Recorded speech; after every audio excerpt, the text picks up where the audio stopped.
एक बार थे 3 दोस्त माधुरी, नव्या और गीता जो बैठकर बातें कर रहे थे। अचानक से वहाँ पर एक कंगन बेचने वाला आया। कंगन, रंग बिरंगे कंगन। सब खुश हो गए और कंगन वाले के पास चल उठे। पर माधुरी उदास थी क्योंकि उसके पास कंगन खरीदने के पैसे नहीं थे। नव्या और गीता ने देखा कि माधुरी निराश थी तो उसके पास मुड़कर वापस गए और पूछा कि क्या हुआ। नव्या, मेरे पास कंगन के लिए पैसे नहीं है। कोई नई बात है क्या? तुम तो हमेशा यही कहती हो। अरे माधुरी, बुरा मत मानो, धीरे धीरे पैसा जमा कर कर तुम बाद में भी खरीद सकती हो। मैं भी उसी समय खरीदूंगी। चलो, जब तक तुम्हारे पैसे जमा नहीं हो जाते हम इंतजार करेंगे। माधुरी ने अपनी सहेलियों को अलविदा किया और घर की ओर चल पड़ी। घर पर उसकी माँ ने देखा कि उसका मन कुछ ठीक सा नहीं लग रहा था। क्या हुआ मेरी बच्ची? माँ, बाजार में एक कंगन वाला आया था। सब लोगों ने खुशी से कंगन खरीदे। अगर हमारे पास काफी पैसे होते तो आप भी मेरे लिए खरीदते ना। हाय मेरी बच्ची, चिंता मत करो। तुमको पता है असली धन क्या होता है? एक दयालु दिल और दूसरों की मदद करना, और इससे हम कुछ भी पा सकते हैं। ठीक है बेटा। अपनी माँ की बातें सुनकर माधुरी को अच्छा लगा और उस रात वह शांति से सो गई। एक दिन माधुरी और उसकी सहेलियां बातें कर रहे थे जब उन्होंने एक गधे को भारी लकड़ी उठा ले जाते हुए देखा। माधुरी ने गधे की ओर देखा और अपनी माँ की बातों को याद किया। माधुरी गधे का बोझ हल्का करना चाहती थी। अपनी सहेलियों से भी मदद मांगा। छी छी, ये गधा कितना गंदा है, मैं इसके पास भी नहीं जाऊंगी। माफ करना माधुरी, मेरे कपड़े नए हैं तो मैं नहीं आ सकती। माधुरी ने अब गधे की मदद अकेले ही करने का निर्णय लिया। यह तो काफी मुश्किल काम था, पर फिर भी उसने किया। इसी दौरान एक बूढ़ी महिला वहाँ पर अपने गधे को ढूंढते हुए आई। ओ बिल्लू, रुक। बिल्लू, मैं तेरे पीछे और नहीं दौड़ सकती। बूढ़ी महिला को पता नहीं था कि गधा एक ही जगह खड़ा हुआ था। जब वह पास आई तो उसने माधुरी को गधे के पास देखा। अरे बेटी, कौन हो तुम?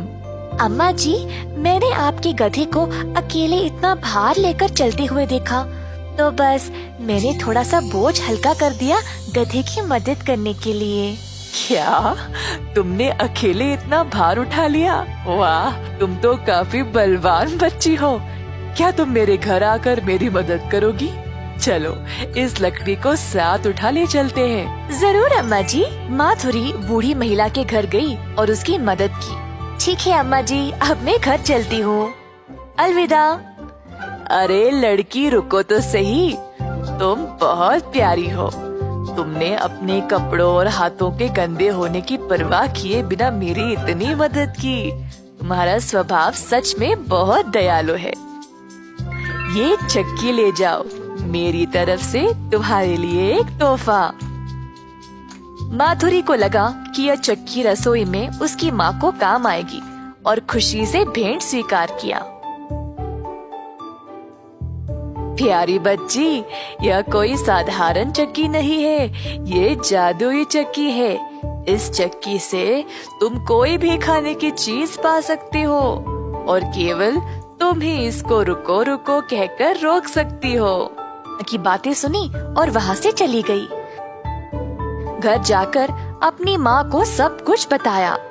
माधुरी की माँ उत्सुक थी चक्की के जादू को देखने के लिए। गिरक कर बोली, ओ जादुई चक्की, हमें खाने के लिए चावल दे दो।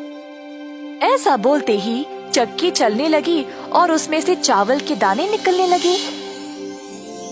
दोनों माधुरी और उसकी माँ यह नजारा देखकर आश्चर्यचकित रह गए। चक्की चलती गई और सारा कमरा चावल से भर गया। माधुरी की माँ को अब फिक्र होने लगी। अरे माधुरी, हाय, अब हम इसको रोकेंगे कैसे? जी माँ, मुझे पता है इसको कैसे रोकना है। ओ जादुई चक्की, तूने काम किया सही, बस रुक जा अभी। ऐसा बोलते ही चक्की रुक गई। अरे बेटी, अब हम इतना चावल का क्या करेंगे? अरे हाँ, हम इसको बाजार में बेचकर पैसे कमाएंगे। तो दोनों गए बाजार और चावल को बेचकर अच्छा पैसा कमाया। कई दिनों तक उन्होंने चावल, अनाज, गेहूं सब बेचकर खूब धन कमाया। माधुरी की माँ ने माधुरी के लिए वो सारी चीजें लाई जो उसको चाहिए था। माधुरी की सहेलियां उसको नए कपड़े, सुनहरे कंगन, चमचमाते जूतों में देखकर हैरान ही रह गए। इस कहानी से हम ये सीखते हैं कि जब हम दूसरों की मदद दिल से करेंगे तो उसका इनाम कई गुण ज्यादा होकर वापस हमारे पास ही आता है।